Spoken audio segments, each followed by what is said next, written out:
Shalom, selamat malam Bapak Ibu Saudara yang kekasih dalam Kristus. Kita bersyukur di akhir pekan ini kita kembali berjumpa dalam renungan akhir pekan. Dan kita masih dalam suasana hari kenaikan Kristus ke sorga. Bapak Ibu Saudara, saya percaya peristiwa kenaikan Kristus ke sorga memberikan kita semangat baru di dalam tugas tanggung jawab yang Tuhan percayakan di dalam kehidupan kita. Baik di tengah keluarga, di dalam studi, dalam pekerjaan, dalam pelayanan, dalam kesaksian hidup, bahkan dimanapun kita berada, apapun yang kita kerjakan, percayalah bahwa semangat kenaikan Kristus ke sorga memberikan kita kekuatan untuk menjalani kehidupan yang Tuhan anugerahkan. Di akhir pekan ini Bapak Ibu Saudara, mari kita meluangkan waktu sejenak untuk kita bersama-sama merenungkan firman Tuhan yang senantiasa menguatkan setiap kita. Sebelum kita merenungkan firman Tuhan, mari kita satu hati dalam doa. Bapa, di dalam nama Tuhan Yesus, malam hari ini teguhkanlah kami melalui firman-Mu. Di dalam nama Tuhan Yesus kami berdoa, haleluya, amin. Bapak Ibu Saudara yang kekasih dalam Kristus, firman Tuhan yang kita renungkan bersama di akhir pekan ini terdapat di dalam Lukas pasal yang ke-24 ayat yang ke-51. Lukas pasal yang ke-24 ayat yang ke-51, firman Tuhan berkata demikian. Dan ketika ia sedang memberkati mereka, ia berpisah dari mereka dan terangkat ke sorga. Bapak Ibu Saudara, malam hari ini kita merenungkan satu tema, yaitu berkat di balik perpisahan. Banyak orang yang mengatakan bahwa perpisahan itu menyakitkan. Perpisahan itu mengecewakan. Tetapi tahukah Bapak Ibu Saudara, pada saat Yesus naik ke sorga atau terangkat ke sorga, kembali ke sorga, ada sesuatu yang menarik di bagian ini. Bahwa sekalipun Yesus naik ke sorga, Dia tidak meninggalkan kita seorang diri.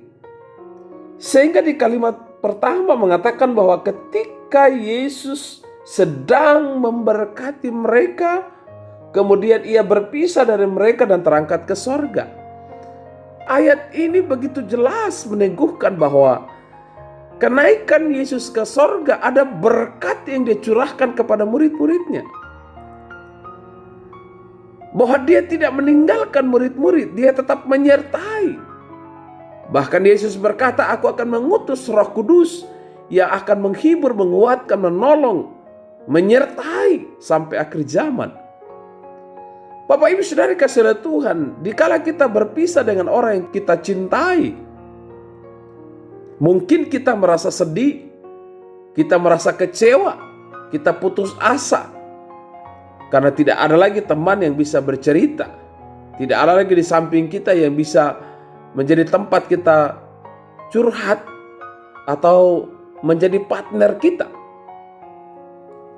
Nah Bapak Ibu Saudara kasih Tuhan, perhatikan sekali lagi. Perpisahan Yesus dengan murid-murid tidak memberikan lagi duka cita. Tidak meninggalkan duka cita, tapi justru Dia meninggalkan berkat bagi murid-murid. Bapak Ibu Saudara yang kekasih dalam Kristus, di bagian ini kita merenungkan berkat ini bukan saja secara materi, tetapi berkat damai sejahtera, berkat sukacita, berkat shalom. Itu menjadi bagian para murid-murid. Kalau Yesus saja mencurahkan berkat kepada murid-murid, saya percaya pun Anda dan saya pun malam hari ini, Dia pun mencurahkan berkatnya di dalam hidup kita. Dunia ini bisa menawarkan, dunia ini bisa memberikan banyak hal di dalam hidup kita, tapi itu hanya sementara. Ketika hal-hal yang diberikan oleh dunia itu habis sirna, maka tidak lagi memberikan kebahagiaan di dalam hidup kita. Tetapi ketika kita percaya kepada Kristus, ketika kita menerima berkat shalom, berkat damai sejahtera, berkat sukacita dari Yesus yang telah naik ke sorga, maka berkat itu nilainya adalah kekal selamanya bersama dengan Yesus. Nah, oleh sebab itu Bapak Ibu Saudara, Yesus berkata, tinggallah di Yerusalem sampai kamu dipenuhi oleh kuasa Roh Kudus. Artinya Bapak Ibu Saudara, dikala kita dekat dengan Tuhan, dikala kita sungguh-sungguh di dalam Tuhan, dikala kita setia di dalam Tuhan, dikala kita mencari Tuhan dengan sungguh-sungguh, maka sesungguhnya di sana kuasa Roh Kudus itu terus bekerja. Berkat surgawi itu dilimpahkan di dalam kehidupan kita.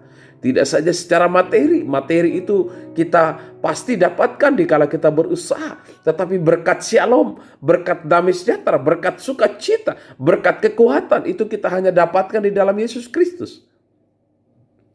Marilah setiap kita menjadi murid-murid Kristus yang sejati, menjadi murid-murid Kristus yang setia di dalam Dia. Sebab Dia mencurahkan berkat-Nya di dalam kehidupan kita. Mari kita berdoa. Bapa di sorga, kami bersyukur buat firman-Mu malam hari ini. Teguhkanlah firman-Mu, meteraikanlah firman-Mu di dalam kehidupan kami. Berkati saudara kami yang saat ini sedang bergumul.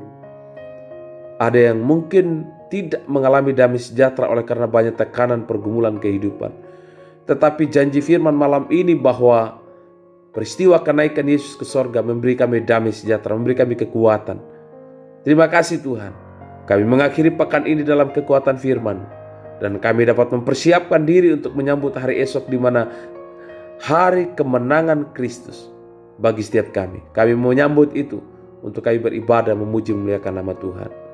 Kami bersyukur di dalam nama Tuhan Yesus kami berdoa. Haleluya, haleluya. Amin. Puji Tuhan Bapak Ibu Saudara, demikianlah renungan di akhir pekan ini. Salam optimis karena Tuhan ada. Sampai jumpa di renungan awal pekan. Shalom.